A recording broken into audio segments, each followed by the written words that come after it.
একসময় বিশ্বের অন্যতম মূল্যবান বেসরকারি কোম্পানি ছিল শিন। ২০২২ সালে বেসরকারি পর্যায়ে তহবিল সংগ্রহের সময় চীনা ফাস্ট ফ্যাশন জায়ান্টের বাজার মূল্য দাঁড়ায় $৯৮.২ বিলিয়ন।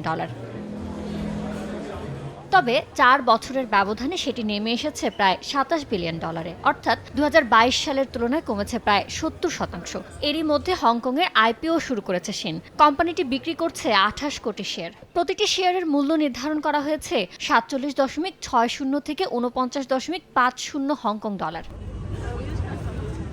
সর্বোচ্চ দামে শেয়ার বিক্রি হলেও আইপিও থেকে প্রায় $১.৭৭ বিলিয়ন সংগ্রহ করবে শিন।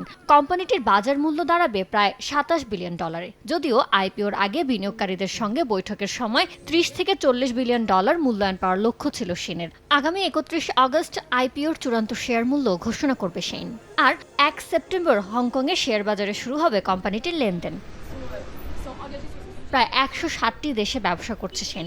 কম দামে পোশাক বিক্রির মাধ্যমে দ্রুত বৈশ্বিক বাজারে অবস্থান তৈরি করে প্রতিষ্ঠানটি। তবে সাম্প্রতিক শিনের প্রবৃদ্ধি নিয়ে প্রশ্ন উঠেছে। বিক্রির গতি কমে যাওয়া, পরিচালন ব্যয় বৃদ্ধি এবং বৈশ্বিক বাজার পরিস্থিতি পরিবর্তন কোম্পানিটির মূল্যায়নে চাপ তৈরি করেছে।